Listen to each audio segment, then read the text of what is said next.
Bobby, is it possible to mute everybody apart from the speakers, or else it jumps around? Thank you. Yeah, let me just hit the button. Remember where it was.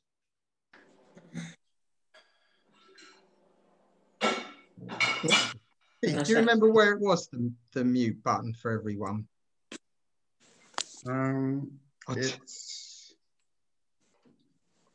It's at the bottom, I think. I've got it. There you go. Right. Okay, so everyone should be muted. The speakers, when it's your turn, if you just want to unmute and then remute afterwards, that would be great. So, okay, so our first speaker will be Bridget. Bridget is a rural chartered surveyor. She's the president of the Surrey branch of the Country Land and Business Association, a trustee of the Surrey Community Foundation, and chairman of trustees of Country Land and Business Association Charitable Trust. She works and manages her own family farm, which is between Guildford and Farnham, and they grow traditional fugels, hops, I hope I got that right, and care for Sussex cows, calves, heifers, and manage the land in accordance with the high-tier stewardship schemes.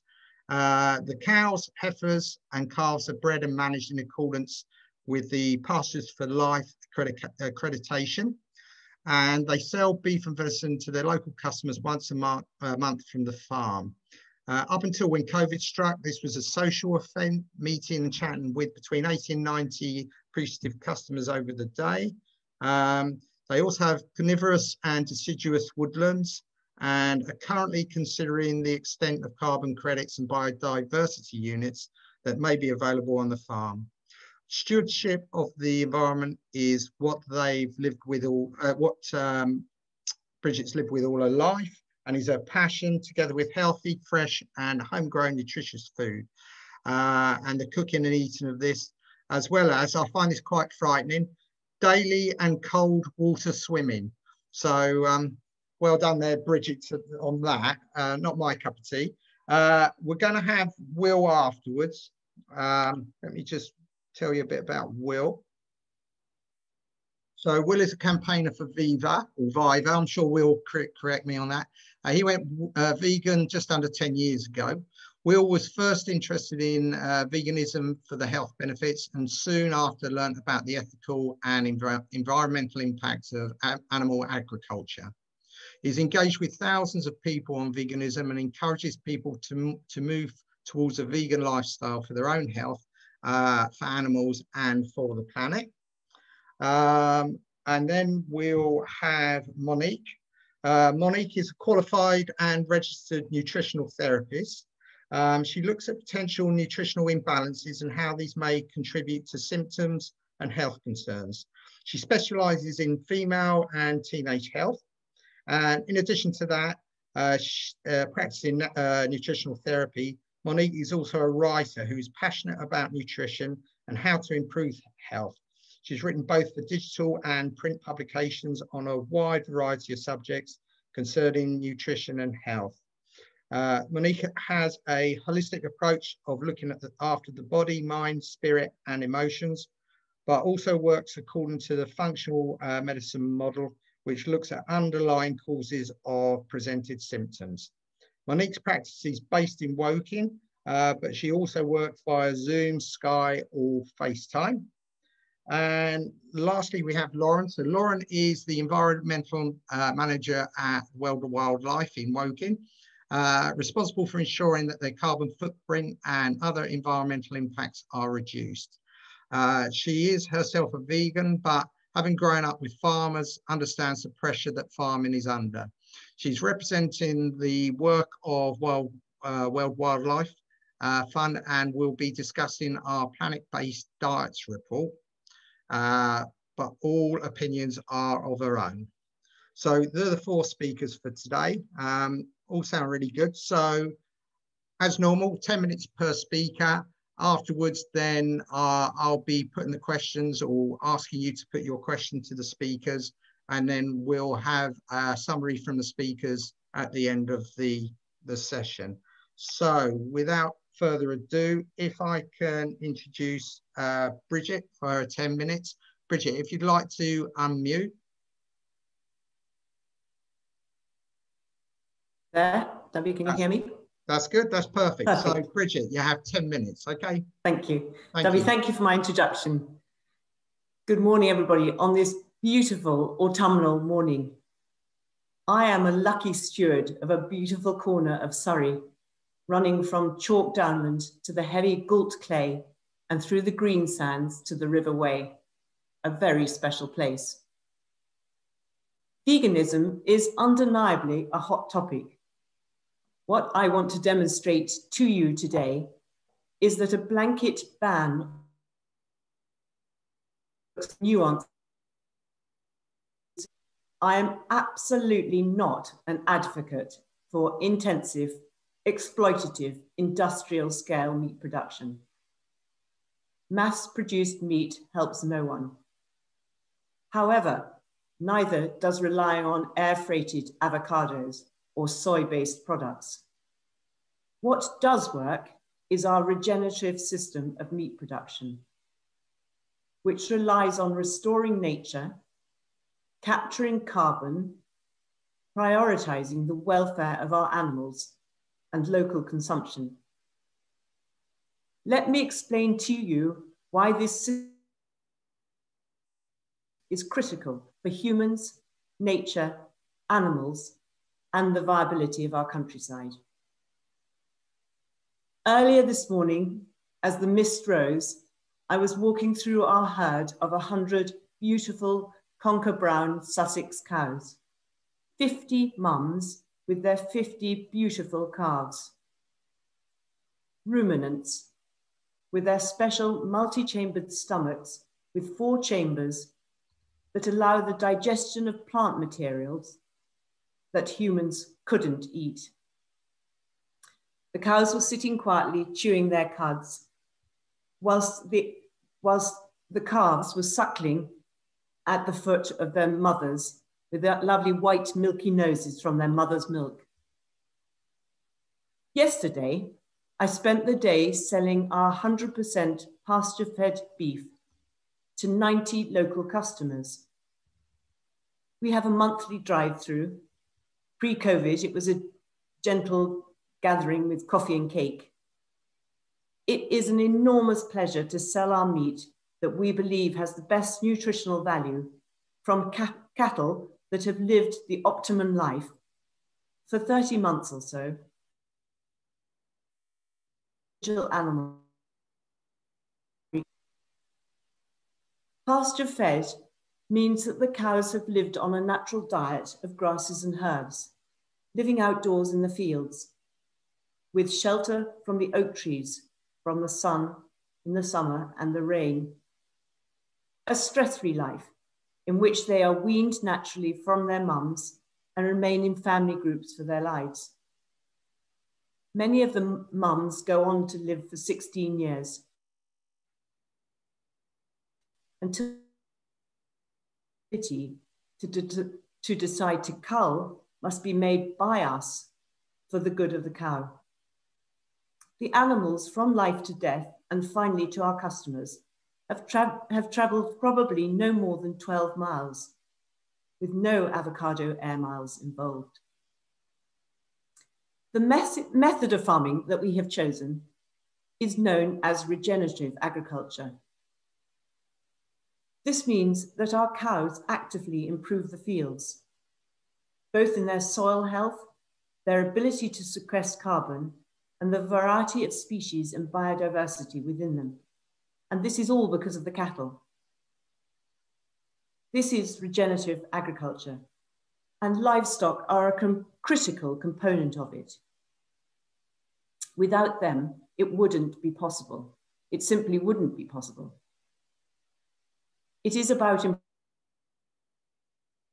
soil, protecting the environment, enhancing the ecosystem, and increasing biodiversity.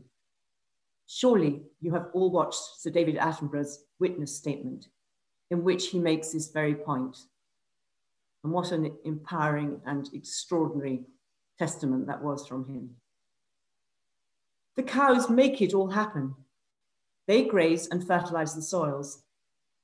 With careful grazing, mob grazing, where the cattle eat just a small portion of the plant and move to fresh pasture frequently for the plants to develop. The cow's manure inoculates the soil with beneficial nutrients and microbes. This all leads to a more resilient soil profile.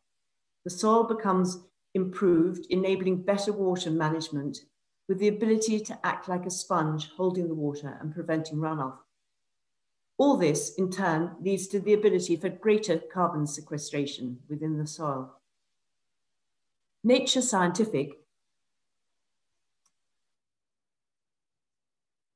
reported this year that improving soil health in farmlands could capture extra carbon equivalent to the emissions generated by the transport sector. What an extraordinary figure. And on another matter, do not let us forget the beautiful permanent pastures in the UK, the Yorkshire Dales, the Riverway water meadows, the North Downs, the Lake Districts. Pastures without livestock would become scrub, dominated by bracken, gorse, and thorn. Surely these pastures are worth maintaining for their history, landscape value, and beauty alone, let alone the environmental benefits mentioned before. If you agree with this, then you will understand the need for cattle and sheep, as they alone can maintain these pastures. We produce on the farm beef with exceptional taste, flavor, texture, and tenderness, which emanates from the stress-free and pasture-fed life the cows lead. There is so much debate about the different nutritional values of different beef rearing systems, differences in levels of omega-3 and omega-6, fatty acids, higher levels of conjugate linoleic acid, higher vitamins and mineral levels. The PFLA, the Pasture for Life Association, to which we are accredited, consider that pasture-fed livestock produces meat that is significantly better in all of these. Whatever the differences are, we know for certain that meat is a healthy food. It is a nutrient-dense food that contains B12, vitamin D, and iron. These are not all readily available in plant food. Meat contains protein, which is made up of all the amino acids that the human body requires, but which plants lack one or more of. There can be no doubt that the optimal human diet contains animal protein, and thus animal products play a critical role in a healthy omnivore's diet. So, nutritionally, animal protein is advantageous to humans. Some say it is essential to babies, children, and adolescents. Furthermore, the evidence that meat causes cancer, diabetes, and heart disease is unfounded, and in fact is not sufficient to even enable a public health recommendation. In regard to nutrition, we only have to look back over the last 50 years, during which time we were told that everything from cancer to diabetes to heart disease was related to dietary cholesterol. This has now been retracted. So much of what we're told for health nutrition changes. But why is it that meat is always perceived as the baddie? It is essential that animals are cared for and regard had for their sentience with no compromise. Death is an inescapable truth of nature, and humans' inability to take this on board can lead to confusion over the ethical arguments for the consumption of meat. I completely respect that people have the right to a religious or personal choice not to eat meat, or indeed that they don't like the taste of it or find it hard to eat. But the attempt to suggest that we should all be vegans is a human failing of a predilection towards a superficial black and white, good versus bad simplification of a process that is very, very complex. As you can see from what I have said, meat is a healthy food, the most nutrient-dense food for humans to consume. There are positive environmental reasons for continuing livestock farming, and the ethical choices if care and stewardship of animals is paramount, are an individual's right, but not something to be imposed by others. I therefore conclude that for the health of humans, the recovery and survival of biodiversity, and for the opportunity for carbon sequestration and environmental benefits, meat of those who choose it, and we should not all be vegans. Thank you. Excellent. Thank you, Bridget, for that. Your timing was absolutely perfect. 10 minutes. No pressure, Will, Monique, Lauren. Okay. Okay, so if you could just mute for me, Bridget, if you haven't done so. And our next speaker is Will. So, Will, if you could unmute, just check I can hear you if you say something. Hello. Yeah, that's great. Okay, so when you're ready, Will, 10 minutes. Lovely. I'll try and get it bang on as well. So thank you to everyone for joining in on this debate. And it's fantastic to see you working, talking about veganism, talking about our relationship with animals. So thank you very much to Keith and Dubby for inviting us all here today. I'll start with the environmental side. Everything that I'm going to talk about is purely based on peer-reviewed studies. It's just the facts on what a difference a plant-based diet has for our planet. And I'll start with the most comprehensive analysis of agriculture that has ever been conducted. In 2018, the University of Oxford looked at nearly 40,000 farms across the world, including in the UK, and concluded that veganism is the single biggest way that individuals can help benefit the planet. And that going vegan can reduce one's carbon footprint from food by up to 73%, which is obviously an absolutely massive help for the planet. The study also showed that if everyone went vegan, we would free up land equivalent to the size of the US, China, Australia, and the EU combined. Land which could be used for rewilding, for sinking in even more carbon, for restoring, while also freeing up more land for the increasing population that we have. And there is the study showing that there is no other way in which we can have such a huge beneficial impact for the planet than by choosing differently in terms of what we eat and what we buy. Of course, it is very unlikely that everyone is going to go vegan, even in the next 100 years. But with those stats in mind, even if just 10% of the population did, or if 50% of the population started to cut down on animal products, we're still looking at huge amounts of land that could be used to restore biodiversity, to absorb more carbon, and to do all of the things that our planet desperately needs, with only about 10 years before significant collapse if we carry on business as usual. The study looked at several farms included in the UK, and while beef and dairy farming in the UK does have a smaller impact than in certain other countries such as Brazil, it is still found to be a significant polluter and has a far bigger impact than vegan products.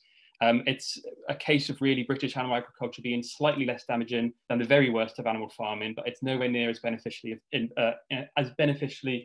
good for the planet as a vegan diet.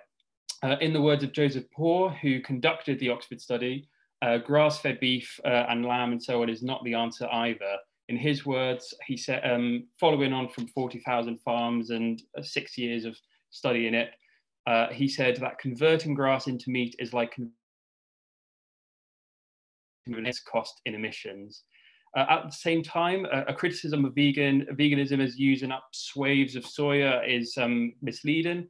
Only 6% of all soya grown in the world is used directly in human food, such as tofu or soya milk. The vast majority is used to feed animals, such as cattle. So actually, there is far more soya that's being used in a kilo of beef than there is in a kilo of tofu, because of all of the consumption that cattle are having with soya. At the same time, the majority of the deforestation we see in the Amazon is for cattle grazing or for soya, which is used for cattle grazing. So it's just 6% of all soya grown in the world is actually used for human consumption. Many of that percentage for traditional diets such as tofu in certain countries. The last study I'll mention from this extremely important comprehensive analysis was that 18% of all of our calories come from animal products. Just 18%. Yet animal agriculture uses 83% of all farmland. It is an incredibly land-intensive, land-inefficient use of, in order to generate calories. And we can cut out the middleman, we can cut out the animals and instead go directly to the crops, which is far more efficient for water, far more efficient for greenhouse gas emissions as well. And the University of Oxford is not alone in showing that a plant-based diet is for the planet. The United Nations has repeatedly said that a plant-based diet helps fight climate change, and that the West's consumption of animal products is fueling the climate crisis. These are findings from peer-reviewed studies that show that animal agriculture is in no way carbon regenerative. In fact, the very opposite is true. There are ways to make animal agriculture more efficient, and that's one reason why factory farming has become the norm in the UK, with 85% of all animals in the UK factory farmed, kept in smaller. At a severe cost to animal welfare. Feed an animal a set number of calories and try and convert all of those calories into food for humans. As I said earlier, it's far more efficient to cut out the middleman and go directly to the source, which is plants. I've heard, whether it's in the UK or Brazil, animals still produce a huge amount of greenhouse gases, and methane is one of the big ones that is coming out of animal agriculture, especially with beef and sheep farming. Methane being a greenhouse gas which is 86 times more potent than carbon dioxide for global warming. I've heard some people say that this methane production doesn't matter that much because it just disappears from the atmosphere after 10 years, but we have until 2030 to make serious changes for our planet. So one of the key ways in which we can make really big gains now is by choosing vegan products, cutting down on our animal product consumption, and that will be a huge win for the planet. And lastly, just to cover health briefly, a major study published in 2016 from the University of Harvard found that cutting your consumption of meat by even just a small amount significantly cuts your risk of early death. Vegans have a substantially lower death rate than meat eaters, as found by Massachusetts General Hospital, who monitored the health and diets of over 130,000 people over 30 years. And study after study has shown that the more plants you bring into your diet, the lower the risk of heart disease, the lower the risk of some types of cancer. And a whole foods plant-based diet has been found not only to prevent, but actually reverse type 2 diabetes. Plants contain all of the nutrients that we need without the cholesterol and the saturated fat that comes from meat. Scientifically, there is absolutely no consensus that meat is essential for the diet. Vegans are living proof of that, along with study after study showing vegans having a longer life expectancy and lower risks of chronic illnesses. Are important to focus on now more than ever, especially in the time of COVID, where we're seeing that people with underlying health issues, such as diabetes, are found to be at far higher risk of severe COVID than those who are in better health. Adopting a diet which is rich in fruit, veg, nuts, seeds, and whole grains is an incredibly beneficial way to improve our health as well as the health of the planet. And I'll end it there in the hopes that I've got 10 minutes or so. Thanks, Will. You're just showing off. You have an extra 2 minutes. So, so well done. Okay, thank you, Will. If you can mute your mic for me. Our next speaker is Monique. So, Monique, I don't expect you to finish in 2 or 3 minutes. You can have your full 10 minutes. It's not a competition. Well, maybe I can nick William's two minutes then because yeah. I could talk about this subject all day, to be honest. Okay, away you go then. All right then. I was going to start with saying that I have no beef with vegans, but I don't think that was such a good opening. You know, I totally respect their choice, and I do know that there are quite a lot of health benefits eating a plant-based diet. But you know, well, I'm going to look at it from the nutritional point of view, obviously, and I want to start with an observation. The consumer behavior has been shifting towards plant-based foods dramatically over the last couple of years. There's a lot more vegans. There's a lot of bloggers promoting plant foods. It's becoming very trendy. The big food companies are jumping on this. They have noticed the shift, obviously. And if I tell you that Tesco has now predicted by 2025, they will have 300% increase in sales of plant-based food. But we must bear two things in mind that are really important, that not all plant-based foods are equal. There is a lot of vegan or processed foods. If I start talking about corn, I can spend the next half hour going into all the details and how horrible it is and how bad it is for your health. So we have to bear that in mind, that plant-based foods can be incredibly healthy. They're higher in fiber. You know, if you eat a lot of fruit and veg, for instance, you get a high amount of minerals, vitamins, antioxidants, which is fantastic. Plant-based foods are low in great for gut health. So there are a lot of good arguments for vegan diet. But however, there is also the aspect of the fact that we are not all the same. Every individual is different. We're all unique. We've got different genetic makeup, different biological blueprint, different metabolism. Your gut microbiome is totally different. They looked at twins, and even both have a different gut microbiome. Your lifestyle, your diet, your environment, people have different responses to the same food. So for one person, a vegan diet can be absolutely fantastic, while for the next, it could be disastrous. And this is what we have to bear in mind. So yes, there are pitfalls to a vegan diet, absolutely. And diehard vegans will probably dismiss this with research, you know, certain research. And this is where the problem starts, because nutrition science is confusing and sometimes messy. There are many contradictory studies with flaws, limitations, and the researchers can't seem to agree. There's one thing they do agree, though, that there are benefits on plant foods like fruit and vegetables, and there is a negative impact on refined and processed food.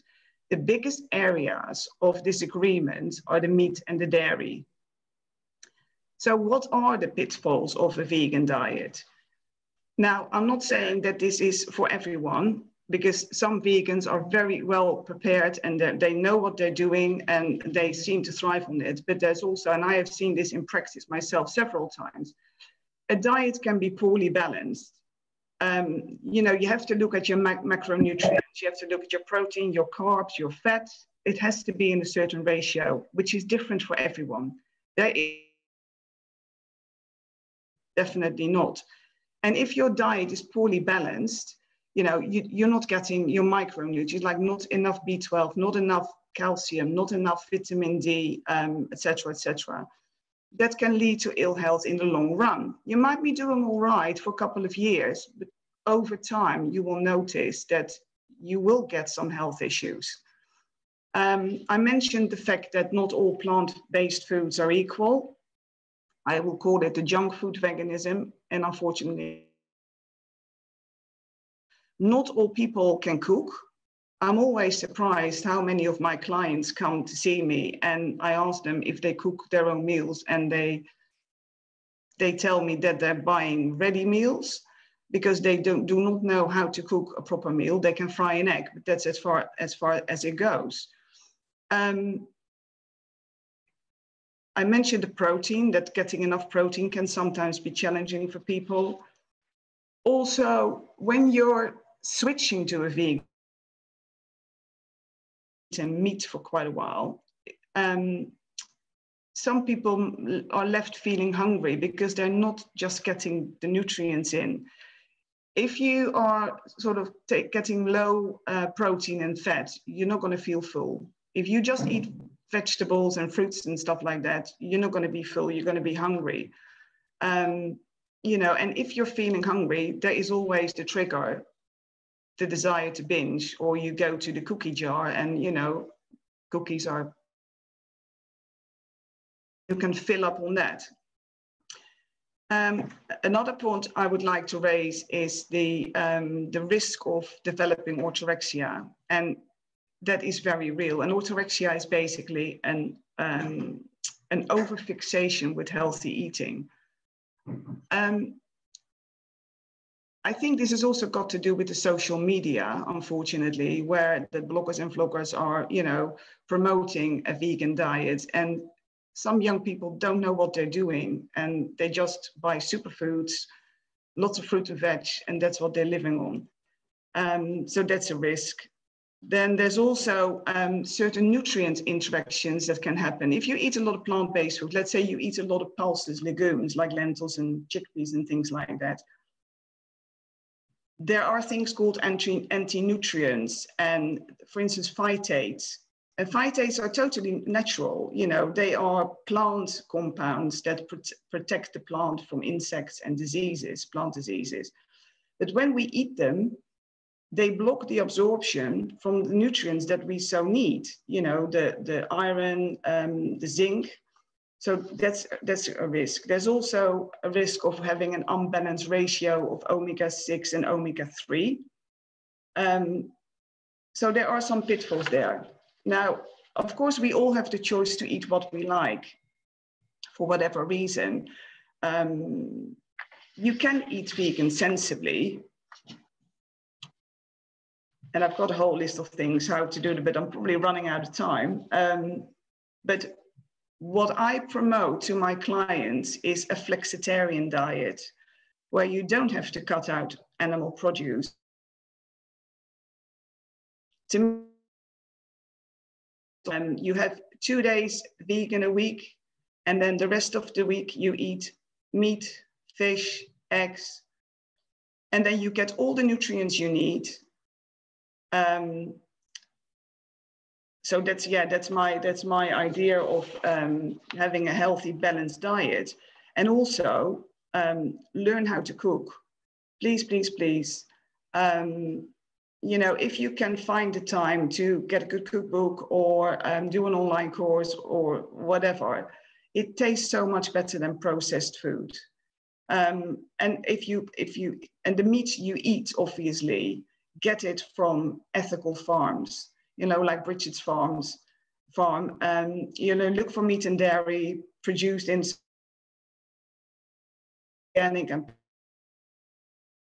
organic stuff at farmers market, farm shops, butchers, even the supermarket. You can buy organic food now, and look for the Soil Association or other certification logos.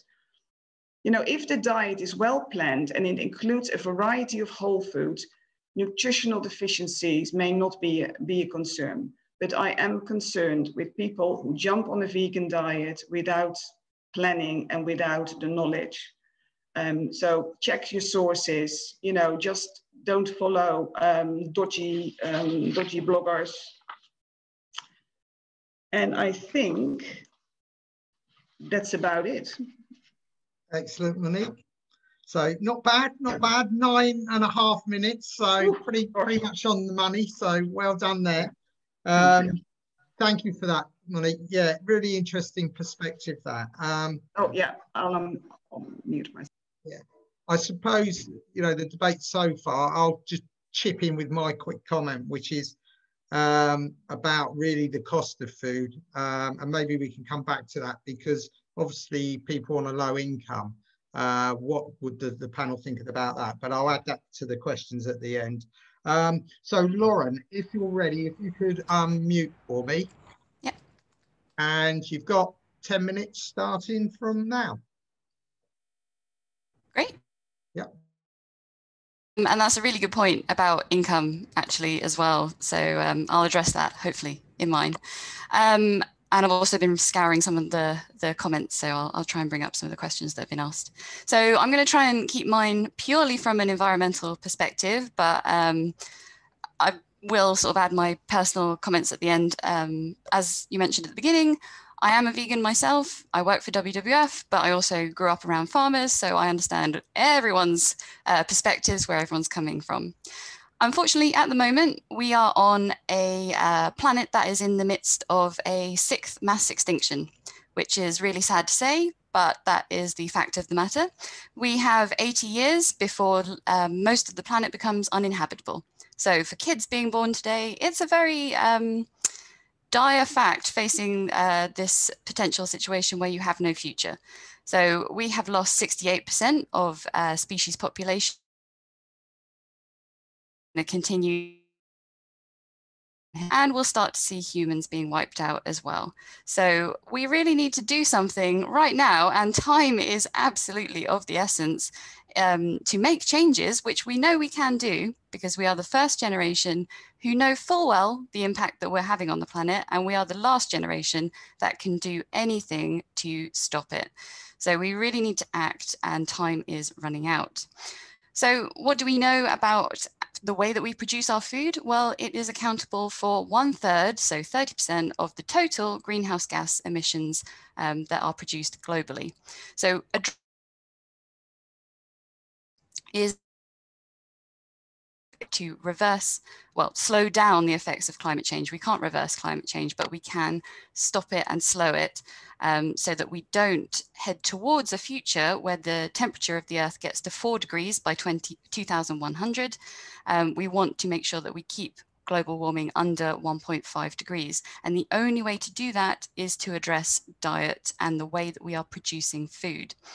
So, what am I talking about with food? Well, currently the food system accounts for, and Will reeled off some of these stats, and actually I think all speakers have addressed some of these stats. So food currently accounts for 80% of global deforestation. That's 80% of all deforestation is accountable to food. As I said, 1/3 of greenhouse gas emissions. Someone in the chat just mentioned fish, and it is accountable for 70% of freshwater usage, which, if you think about the fact that only 1% of all the water drinking to grow, to feed animals and to grow vegetables, that's quite scary considering we're heading for a future with more and more people on it.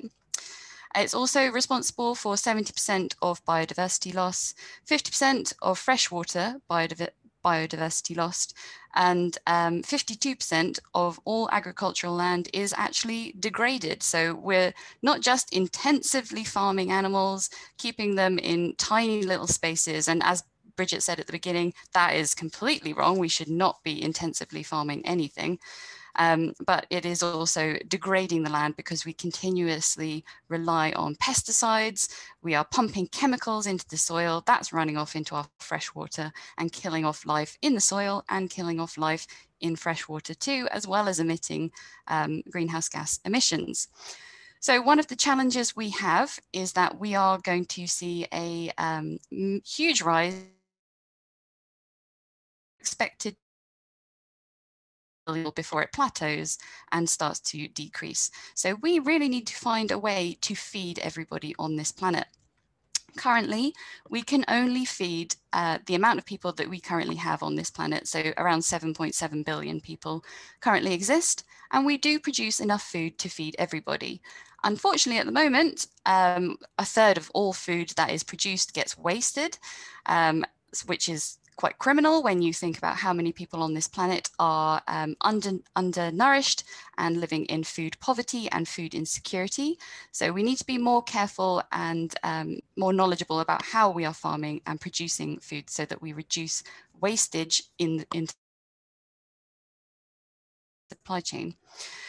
If we were to continue with the way that we farm and grow our food right now, we would not be able to feed the extra, about 3 to 4 billion people that we need to feed. So we need to address that as well as reducing emissions and bringing back biodiversity and stopping the loss of biodiversity. So all very unique challenges that we are facing on this planet, and quite a grim prospect.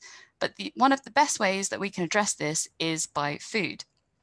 And as Will said, even just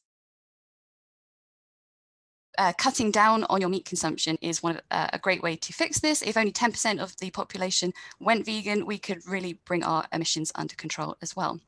So we've just released a report called the Planet-Based Diets Report, and we also have a website, so you can go and check that out. I would advise you to use it. It's got a handy little tool for checking how environmentally harmful or beneficial your current diet is. So what we are proposing is that everyone should be flexitarian, as Monique said. And what this means when we say flexitarian is eating meat twice a week maximum. We need to shift people's perspective from going, as I grew up, where you think, okay, I'm going to have meat and some chips, or I'll have one vegetable or something like that. When you grow up in a fairly poor household, you can't really afford much else, and meat is a cheap way to feed your family. So we need to change this perspective to be focused on vegetables and plant-based foods, whole grains, less oils, less processed foods, just common sense really, being more knowledgeable about food and eating healthy food. I know Monique was talking about junk food with vegans. There's junk food for all diets out there, and how many of us grew up on a meat-based diet and ate a load of junk food too. But we all need to change to be more educated about food and to eat healthier. If everyone switched to flexitarian, so eating meat twice a week, eating fish once or twice a week as well, you would have a 40% decrease in premature mortality around the globe. And that's not to say that every country should be vegan. In some areas of the world, they can't produce enough food locally in order to get the nutrients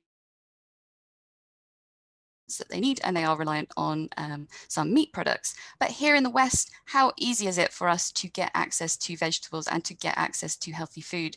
What the issue comes down to is that we as a species are very reliant on convenience, basically. We have overconsumed more than the planet can cope with. So if everyone lived like the average person in the UK, we would need 2.5 planets worth of resources to sustain us all. We consume far beyond what is sustainable for this planet and what it can give back to us.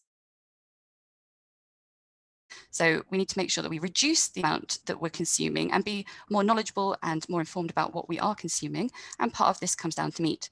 So I'm not demonizing farmers or meat. In our report, we do agree with Bridget that the way forward is to get rid of intensive agriculture. That is helping no one. It's not helping the planet. It's not helping people. It's producing cheap meat, but at a short-term, opportunity. In the long term, it's unsustainable because the land is degraded so much and the emissions will see us into a future we cannot even live in. So we need regenerative agriculture. So we need to stop using pesticides. We need to grow our animals outdoors, having free range, high welfare, organic farming that gives back to the environment. So farmers that are encouraged to grow wildflower meadows, they can practice agroforestry where cattle can be raised in amongst forests or on inland that's got plenty of different plant species rather than being cooped up in a barn where they never see daylight. We can also encourage everyone to eat seasonal. So lots of people focus on local, which is actually a bit of a misleading topic because I can import tomatoes from Spain where they're being grown in season. But and the carbon footprint of importing those tomatoes can actually be lower than buying tomatoes down the road where they've been grown in a hothouse out of season. So a good example of this would be importing asparagus. When we fly over asparagus from Peru, that has an incredibly high carbon footprint. And if we stuck to just eating asparagus when it's produced in England, in, I think it's about May time, we would have a far smaller carbon footprint and just accept that you cannot have asparagus at any other time of the year, learning to live within the limits of our planet rather than just constantly demanding convenience. Yeah, and so that's me pretty much done. I think there's a lot of demonizing that comes with the youth today, where they get seen as jumping on the bandwagon of it being trendy to be vegan. But there is a very good reason why everyone wants to try and do something, because frankly, growing up where you have no chance of a future is a very daunting thing. So we need to educate people, bring them back in into the fold of learning how to cook, how to eat, and stopping this mass intensive agriculture and growing, and stopping that being sold in supermarkets, so that people give farmers a fairer wage, animals a better living conditions, and we try and save the planet. So that's me done. Lovely. Thanks, Lauren. If you'd said that's about me done, you would have won the prize for today. You'd have been, well, joint with Bridget on 10 minutes, but the extra 30 seconds, you've blown it. So sorry about that. Thanks for that. Again, as with all of the speakers, I think they've all been really balanced, really insightful.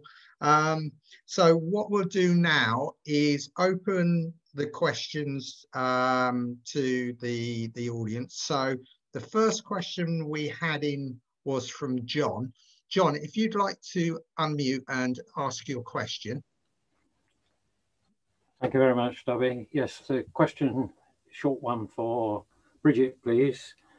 She mentioned the absorption of carbon dioxide in the soil, but would you like to comment on the production by cattle and other animals of methane, which is, as one of the other speakers pointed out, a much more powerful greenhouse gas than carbon dioxide? John. Thanks, John. John, thank you. I hope you can hear me. I can only really talk in detail about what we do here. And I believe that we're carbon sequesters with our beef enterprise. We're sort of 3/4 of the way through doing the figures. But John, where you've got a system where the soil is actually responding through our method of farming to being able to hold more carbon, then the fact that the cattle are producing some methane, which we had the discussion, it was mentioned earlier about the fact that the methane only lives for 10 years in the atmosphere. So long as you're not actually increasing the size of your herd and your soils are actually sequestering the carbon, I think overall our operation, and I'm hopeful that when we've completed the figures, we'll show it, that we're actually a positive sequester of carbon rather than an emitter through our cattle operation. Clearly, this is not the case if you decide to farm in a different way and you have cattle on feedlots, like in the States, where you're bringing in soy and you're feeding them in that manner, and you haven't even got the soil to be your holder and your sequester of carbon. I think it's a very good question. It's a really valid point, but as we've all said, it's a question of actually looking to see where you're buying your beef from and trying to do the best in buying beef that's produced in the system where the carbon is being captured and not emitted. I hope that answers your question. Lovely, thanks, Bridget. Anybody else care to comment on that? Will, any comment on that at all? Yeah, thanks, Debbie. So in terms of whether beef farms can be methane sequesters or carbon sequesters, the science shows the exact opposite is true, that beef farms and dairy farms are huge emitters of greenhouse gases. They are not in any way being beneficial to our planet. The very opposite is true. And this is not just me saying this as sort of my own thought. This is coming from the University of Oxford, from the United Nations. We are every study that has sort of been looked into and peer reviewed on the environmental side of animal products or arable products shows that plant-based products are far, far better for the planet, for water use, for land use, for greenhouse gas emissions. And as Lauren has said, you know, we are facing a very, very stark future. The science is what we need to ground ourselves in, and the science shows that animal products are really, really not helping our situation. We need to do as much as we can. In terms of the methane, I mean, for one thing, cattle herds are not remaining at a stable level.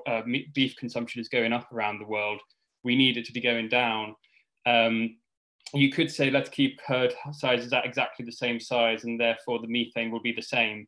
But how about reducing herd sizes, which would actually mean there's far less methane in the world, which, as I mentioned earlier, is 86 times more potent than carbon dioxide for global warming. It's a huge way that we can have a really quick win by cutting down on our animal consumption.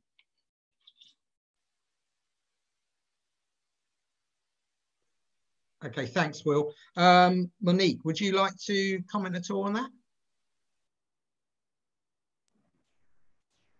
Yeah, I just want to refer back to what I said about the research. You know, we're talking about greenhouse gas emission. And for instance, what I found was that artificial fertilizers account for at least 3% of global greenhouse gas emission. You know, imported fruit and vegetables, they've got a huge they have a large carbon footprint. Air transported produce can create more greenhouse gas emissions per kilo than poultry meat, for instance. So, you know, I think no matter if you talk about livestock or plant-based food, I was reading something about how much water you need for one single almond. 12 liters of water is needed to just produce one single almond. You know, I eat partially a vegan diet, you know, not 7 days a week, but a couple of times a week. Almond butter, how many almonds do you need for just one tiny little jar of almond butter? So no matter how you look at it, I don't think we can point fingers in this case. All right, thanks, Monique. Sorry, Lauren, if Lauren can have a go. Lauren, would you like to respond to that at all, that question? Yeah, well, I think everyone's pretty much said everything about methane.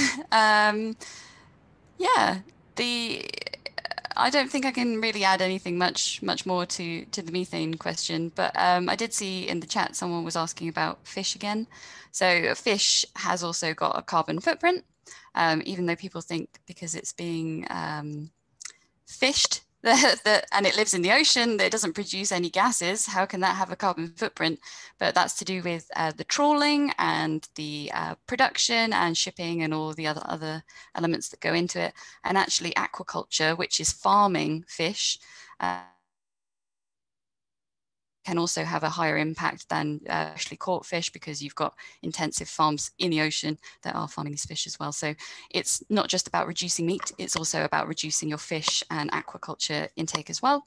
But there are good things that are growing in the ocean that can be climate positive. So seaweed, for instance, actually absorbs carbon, and it's very quickly regenerative. It's a very unique crop, and it tastes quite good as well, as a seaweed lover. But yeah, so there are other ways that we can balance our diet with different things that can help us get the nutrients and also have an impact on the planet. So.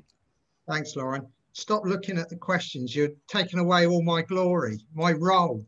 Sorry. Just normally what I'd say is that everyone gets one stab at these questions, because we do have a lot of questions coming up. But I know Bridget, given that it was aimed at Bridget by John in the first place, Bridget, I think you wanted to just have a last quick word on that. Thank you. Now I understand the system. No, don't worry. I mean, I think it's so, you've got to be so intelligent, and you've really got to look at each individual situation and to understand it. And I don't think, I mean, Will's figures from Oxford of 40,000 farms, you know, you can't take the average, you can't take an average and say, therefore they're all producing methane and they're not carbon sequesters rather than carbon emitters. I'm sorry, it's the detail. You've got to you've got to look at it carefully, and it's difficult for people. All right, thanks, Bridget. Okay, next question is from Jenny. Jenny's asking a question for Monique, but again, you know, everyone's entitled to have a say on this. Can you explain, Monique, you mentioned about corn is bad for our health. I did not know that and would like to understand why. Thanks. Yeah, okay. Corn is a mycoprotein. A lot of people think it's made from mushrooms, but it's actually made from mold, fungi. And of course, you're not eating just the mycoprotein. They have to add a lot of additives and other things and flavors to make something palatable out of that. There are actually quite a number of cases where people become allergic to it, or they have health issues with it. And, you know, I mean, if I tell you you're eating mold, would you be very keen to put that on your dinner table? So that's why I always say to people, you know, it's much better to buy some mushrooms and have some fried mushrooms or in an omelette or whatever. And if you want to eat vegan, you don't want to eat eggs, then have some fried mushrooms instead. But yeah, instead of corn, because it's highly processed and it's mold. And that's basically why I don't recommend it. I hope that that answers the question. Yeah. All right. Thank you. Any of the other panel got anything on that, or should we move on to the next one? Put your hand up. Like I'll add something to that. So I think it's worth taking things with a pinch of salt. I mean, salt's in corn as well, so it's kind of a little pun there. But as someone who's soy intolerant and a vegan, I do eat not a lot, but quite a fair amount of corn. And I think it's just worth remembering that in sausages, for instance, there is like no meat in a sausage. It's basically all the rubbish that you get off the cutting room floor, as it were. So it's worth remembering that you can still have things like corn and like vegan burgers and things as treats and as a source of junk food, as it were. But it's not going to be the healthiest thing. As Monique says, eating an actual mushroom is fine. But cheese is also mold. So demonizing products doesn't really sit comfortably with me, but it's just worth remembering that you can still have a balanced diet. You don't have to have all the junk and all the vegetables. It's just being aware and educated about these things is the main thing, like making an informed choice about what you're eating. So, yeah. All right, thanks for that. Bridget, any comment on that? If you're on mute. Debbie, yep. No, other than, Lauren, sausages aren't all junk. It depends which sausages you buy, please. I'm sure your sausages would be much nicer than a Richmond sausage or something. Right. Will, any comment on that at all? Yeah, I think it's worth, as Irene in the comments said, one could be eating an unbalanced diet as a carnivore or as an omnivore or as a vegan. You know, that I think I would never pretend that being vegan equals godlike levels of health just by being vegan. You can be vegan and just live on Oreos. You can be a meat eater and just live on KFC. You know, there's things to bear in mind. The thing that I was advocated is a whole foods plant-based diet, which is rich in whole grains, nuts, fruits, vegetables, seeds, you know, all the things that, you know, we know are extremely good for us. It's not a case of if you become vegan, you just mindlessly go for junk food. That is a very sort of simplified version of what veganism is. And at the same time, I think the pandemic has really exposed how much of the population have underlying health issues. You know, there's a huge amount of chronic health disease in this country, and yet only about 2% of the population are vegan. It's not a case of a meat eating diet is the sort of standards, you know, your safe bet, and a vegan diet could be extremely risky. We are an extremely unhealthy nation when you look at chronic disease and so on. We're also an extremely high meat, dairy, and egg eating nation, and those things are absolutely you know, correlated. So I would say when talking about veganism, it's not a case of talking about the vegan who just eats chips and corn and processed meats. I don't eat many processed vegan substitutes whatsoever. My diet consists of far more leafy greens and whole grains and so on. And that is, when I talk about the health benefits of a vegan diet, that is what I'm talking about, not the sort of guy who just eats chips and Oreos. So I think that's just worth bearing in mind. Okay, thanks for that, Will. Okay, another question. This one's from Charlie. It's a question for the speakers. What is the human characteristic that makes human life more valuable than the life of livestock?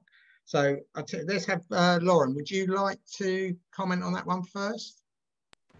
Yeah, I don't know. Although I have done psychology, I wouldn't know what the human characteristic is. I think it's an interesting one because we eat different animals to other parts of the world. Like in our report, we list all the top 20 animals that are used for livestock, and in most of the rest of the world, they eat horses, and we don't eat horses. And some countries eat dogs, and we don't eat dogs. And it's interesting where we draw the line at. This is an animal that we're going to use for food, and suddenly it becomes a commodity, and we don't think of it as being a living sentient being. Whereas in other parts of the world, they eat something that we would consider a pet and a cute, lovely little animal. So I don't really know what it is that makes humans feel that they have superiority over species. But we've done it to all of nature. We assume that we are the most dominant species, and nature is at our will rather than us being just another living being on this planet, which we should share it with. So we really need to address that. But yeah, if anyone else has any sort of psychological insights into humans, that would be great. All right, thanks, Lauren. Bridget, would you like to comment on that? I'd like my unmute button not to come off on a moment like that. What a difficult question. I don't look at it like that at all, but I'm not really sure where the question's leading us to.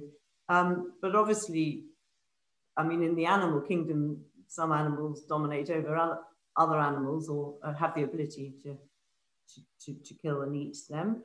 I think it's a strange question. I don't think it's relevant to the idea of whether or not we choose to farm animals.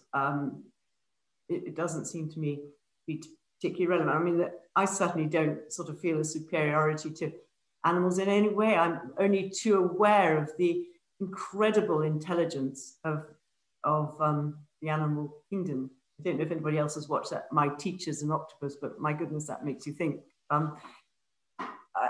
Yeah, I can't really answer that, I'm afraid, Debbie. That's all right. Yeah.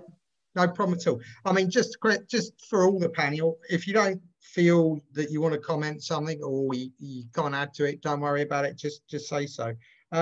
Will, any comment on that? Yeah, I think that is a very interesting question. Thank you, Charlie. And I think in terms of when we're talking about animal agriculture and eating animals, it is a very relevant question. You know, by choosing to eat animals, it is essentially saying I am choosing to eat a product that I don't need for my health. There is no way in which I need to be eating this sausage or this burger other than I like the taste of it or I like the convenience of it, or, you know, some sort of personal reason. There's no reason on which burger has to have been killed. And it's, you know, when we're going to supermarkets or restaurants, there's no guarantee that it's been a high welfare farm. You know, Viva have gone to countless farms and exposed absolutely shocking cruelty, which I think everyone in this Zoom would be, you know, quite horrified to see. So when we choose to eat products that we don't actually need at the cost of an animal's life, I think it is a very relevant question. For me, I would say that as far as a wolf is concerned, it's the wolf's life is far more valuable than a human's. As far as a gazelle's life is concerned, their life is far more important than a human's. You know, it's just really a narrative that humans have painted, where for whatever reason humans are more valuable. I think it's a tricky question, and of course, you know, in a sort of self-defense moment, I'm not going to say, oh well, this, you know, this. I'm just going to walking around the streets of London or Bristol or wherever, and we're choosing, oh, I'll buy this meat burger, or oh, I'll buy this a vegan alternative. We don't need to be, you know, eating these animals. We don't need to be paying for them to have been killed. That is certainly the practical sense I see it in. We, you know, in normal life, we don't need to be eating these animal products which fund animal slaughter. Let's choose the vegan products. It's not saying that a cow's life is far more valuable than a human's. It's saying that a cow's life is worth more than my taste buds, essentially. And I think that's where it really matters in terms of what we choose to eat. All right, thanks, Will. We've got a few comments. I'm conscious that there's a few more messages and probably questions further down. So I'll leave the comments. The next question was from Jenny, and it was about fish. There are major environmental issues, massive overfishing and consequences of fish farming, but real nutritional benefits. Could you ask speakers to comment? We spoke about it briefly. Has anybody got anything that they would like to add about that question that hasn't been said already? Okay. I can add a little bit more. Love the topic of fish. Yep. So I just wanted to raise a couple of points. So it's worth remembering, because people often think, oh, I'll just want my omegas from my fish and still have some sort of animal protein. But it's worth remembering that we currently are heading towards an ocean with more plastic in it than fish, and the plastic particles are so small that they're actually in the muscle meat of the fish now. So if you are a fish eater, you probably have plastics in your body, because most fish that's being sold does now have plastic in it, and that is having health impacts on us. So worth remembering that, but feel free to still keep eating fish. But you can look for sustainability standards for fish as well. So MSC, Marine Stewardship Council, is a good one to look for when you're buying fresh caught seafood. And they also have RSPCA assurances for some seafood too, and ASC, Aquaculture Stewardship, for sustainably farmed seafood. So if you are going to eat fish, make sure it's sustainable. Okay. Well, another question to you there, Lauren, from Jenny, was about fish and freshwater usage. Could you ask her to repeat or explain that, please? Yeah, I think I did address that one, but the freshwater is that we have a very finite supply of fresh water on this planet, and we use it to feed. 70% of it goes to feeding animals and growing crops. So we need to be more clever and water intelligent with how we're using it, water efficient. And the runoff from fertilizers, waste, leaches into soils. It also gets run off by the rain into freshwater sources. So we are currently polluting our freshwater rivers, and that can leach out into the oceans as well. And we pollute the oceans from trawlers and inefficient ships, as well as polluting the atmosphere from fishing ships and things like that too, as well as plastic waste, that just all these ghost nets that are floating around the oceans too. All right, thanks, Lauren. There's any, sorry, yeah, go ahead. Any other thoughts on fish? I just wanted to say one more thing about fish. A lot of people eat fish for their omega-3 fatty acids. And of course, vegan would say you can get your omega-3 fatty acids also from nuts and seeds and plant foods.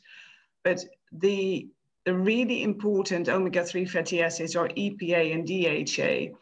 And they are the active forms. And the omega-3 fatty acids in plant foods are not the active forms. They will have to be converted. So they're not so readily available. So that, in my mind, would be a good reason to do eat fish occasionally. But I totally agree with really looking, go for the smaller fish. Because yeah, with all the pollution, that's also, that's not a good thing to have. But I don't think we can protect ourselves for not ingesting any toxins whatsoever, because they're everywhere. They're in the soil, they're in the water, they're everywhere. But yeah, I'm definitely in favor for eating fish at least once a week. All right, thank you. Will, you got something? So in terms of fish, the only reason, the only way in which fish have omega-3 is because they eat algae as part of their diet, or the smallest fish eat the algae, bigger fish eat those fish who contain omega-3s in them, the bigger fish eat those. So the ultimate source comes from the algae in the oceans. Just as with every nutrient in animal products, they don't just magically create these products, they get them from a food source, originally a vegan food source. So a really easy, accessible way to ensure that you are getting enough omega-3 is just to buy algae supplements. It's just consistent of algae, and you just pop them down with a glass of water, a much more natural way. There's no mercury problems with them or plastic. As Monique says, it is very hard to completely eliminate plastic toxins and so on, but I feel like it's best to do as much as we can. So just buying an algae supplement that has the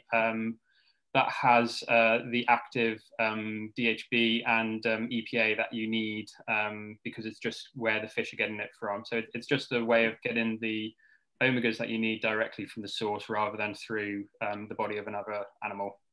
All right. Can I say something about algae? Yeah, quickly then. You've done that? Okay, quickly. Yeah, algae contains high levels of DHA, but not always EPA. And also the production of algae at the scale required for optimal nutrition of the global population is currently just not feasible in terms of infrastructure or cost. So I just wanted to add that to it, that it's not as black and white as Will said, unfortunately. All right, thank you, Monique. Bridget, have you got any view of fish? All right, thank you.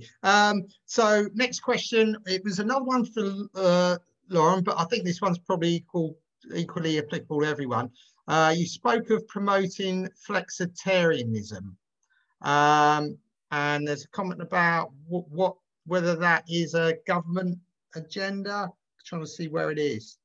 Oh yeah, it was about whether the governments are acting on this or doing anything to help change it, I think was the question. Yeah. So we are putting pressure on governments as WWF to, we've got recommendations at the end of our plant-based diets report, because I mean, it would be pointless for us to produce a report and then do nothing with it and just hope that people listen. So we do advocate for governments and businesses and governments around the world, that is, to change their dietary guidelines, because most countries, well, they recommended daily guidance is way out of date. It's not based on any future proofing or emissions data. It's not based on most recent scientific nutritional advice either. So we want them to change the daily guidances. We also want them to put pressure on the companies responsible for intensive agriculture and supermarkets to make sure that they are acting with more responsibility, because too often it's buy it cheap, give farmers no money whatsoever and sell it off at a very incredibly low price to consumers, which in the long term doesn't benefit anyone, even the consumers who are paying so little for the food.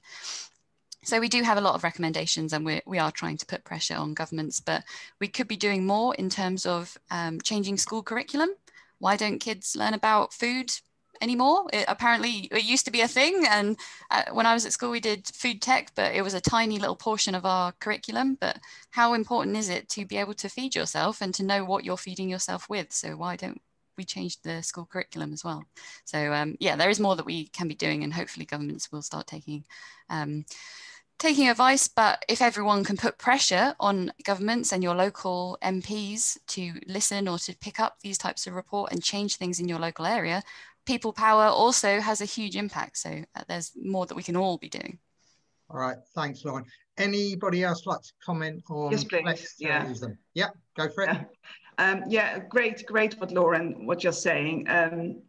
Yeah, the government should listen to all this. And I think that education is the most important thing that has to be done, because kids need to learn about food, and they learn how to cook and all that kind of stuff. That's so important. But the government, yes, well, hopefully they will listen and they will look into all of this.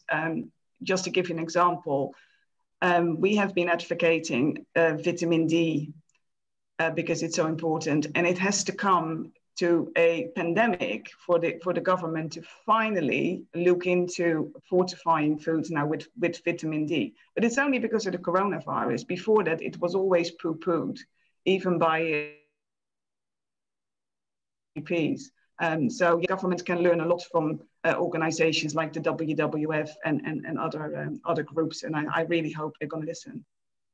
All right, thanks, Monique. Anybody else on the panel like to comment? Bridget?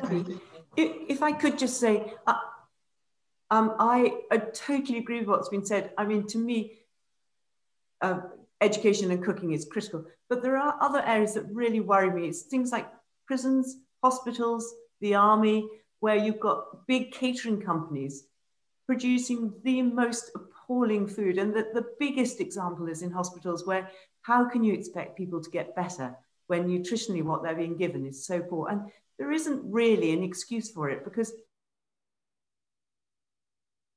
food without additional cost, and which brings us back to that question.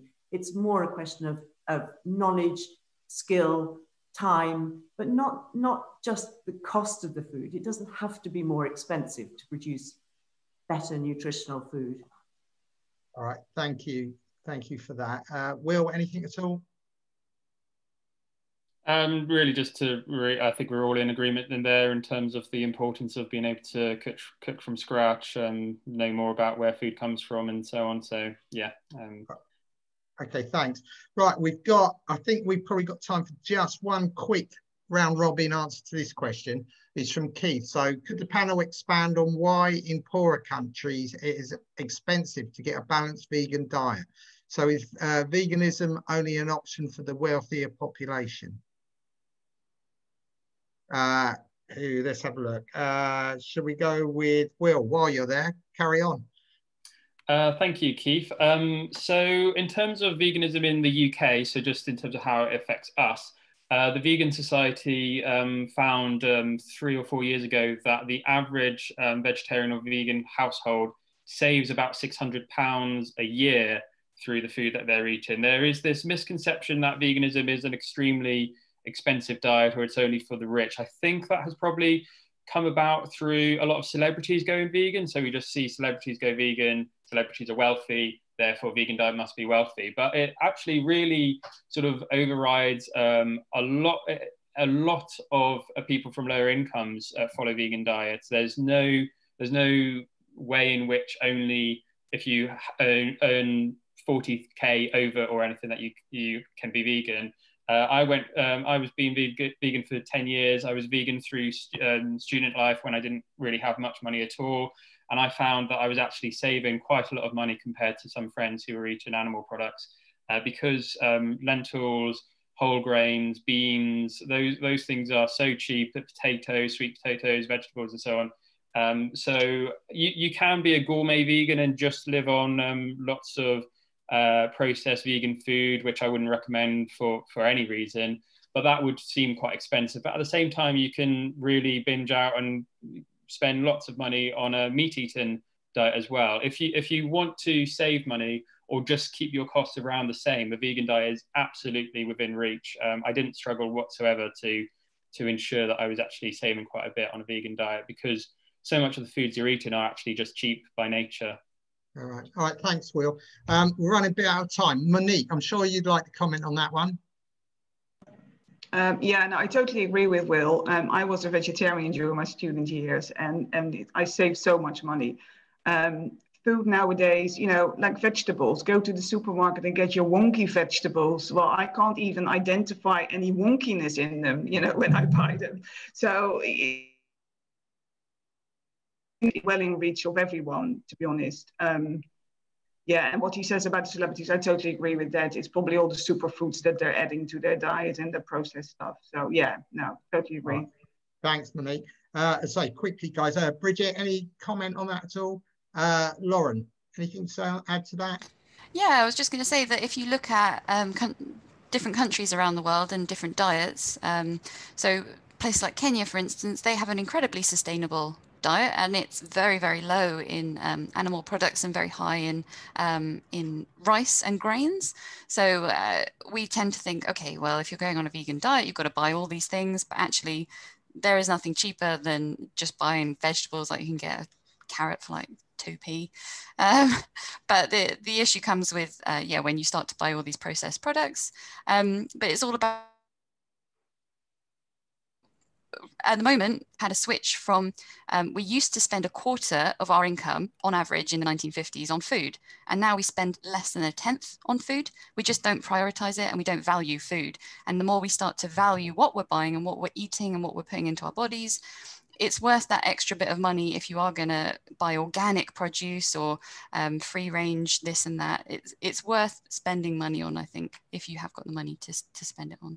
All right, thanks, Lauren. So guys, we've got a minute each just to reflect on the debate and final thoughts. So while you're there, Lauren, would you like to kick off? Well, I think I've pretty much said everything. I would hope that everyone leaves today feeling a bit more informed and feeling a bit more passionate about what they're going to do for the planet. And if that means just eating less bacon every day or eating better welfare and higher, more organic produce, then that would be great. And also, as Monique said, buying the wonky veg, making use of veg boxes, things that give farmers a fairer price, as well as treating the planet a bit better. And everyone should hopefully start to see a better. Thanks, Lauren. Monique, if you want to just sum up, if you can just do it briefly. Yeah, I'll do it very quickly. Yeah, the flexitarian diet, that's it for me, and that I will be recommending to my clients always. So yeah, I don't have anything to add. I think everything's been said, and thank you ever so much for to all the other speakers as well. It was very informative. All right, great, thanks, Monique. Great, well done. Will, just sum up briefly.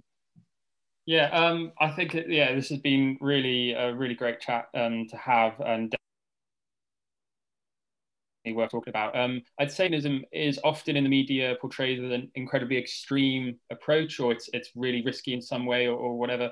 Environmentally, the studies just consistently back up that it is the most impactful way that we can make a difference for the planet. I think it's a very empowering thing in that sense, that it shows we actually can make an impact. We can really make a positive, tangible impact on the world. In terms of moving towards a vegan diet, there's no vegan police out there. It can start off by just swapping out dairy for oat milk or soy milk, both of which are far more environmentally sustainable. And then the next month it could be cutting out red meat, and then the month after that cutting out fish. You can do it at your own pace, but a whole foods plant-based diet, absolutely, I would say, from anecdotal and science-backed reports, you will feel the benefits for your health as well as the planet. All right, thanks, Will. Bridget, as you volunteered to speak first, I think it's apt that you finish it off. So if you'd like to sum up. Thank you, Debbie. Well, a really interesting debate, and I've really enjoyed hearing everybody's views. I think we've shown how complicated this subject is, that it's really important not to jump on bandwagons, look really carefully at what you buy, and the responsibility rests with you to make sure you have the knowledge that's needed, and be prepared to commit time and money and to maybe a greater percentage, as Lauren was saying, of your income to buying good, well-sourced food. I don't think that there's any possibility of us all becoming vegan, and I don't think there's any necessity to, because I think that the benefits of livestock, particularly in the UK, are enormous, and go on enjoying a bit of really, but produced in the correct ways. Thank you very much. All right, thanks, Bridget. So that brings us to the end. Thank you, everyone. Apologies if I didn't ask you questions. I guess the lesson there is get your question up on the chat nice and early, so you're more likely to get it answered. Keith, next debate, do you want to say anything about the next one?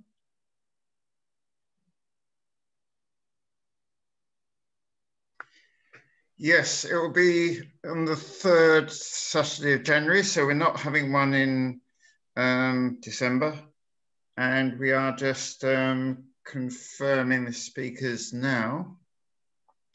I haven't actually got to hand the topic, although it might well be on, are we coping with children? Are we being fair to children? I think that is the January topic, but I'll let you all know very soon. All right. Thanks, Keith. Sorry, I put you on the spot there. I didn't mean to do that, but all right. Thank you, everyone. Thanks for the speakers. I think you've all been excellent. Really enjoyed your perspectives. Thanks for everyone attending, all the questions and comments, and hopefully see you at our next one in January. Thanks a lot. Oh, just to finish off, it'll be on our YouTube channel, on our Facebook page as well. Just search YouTube for Woking Debates and you should find the channel. All right, everybody, thanks a lot. Have a good rest of the day. Thanks very much. Thank you very much.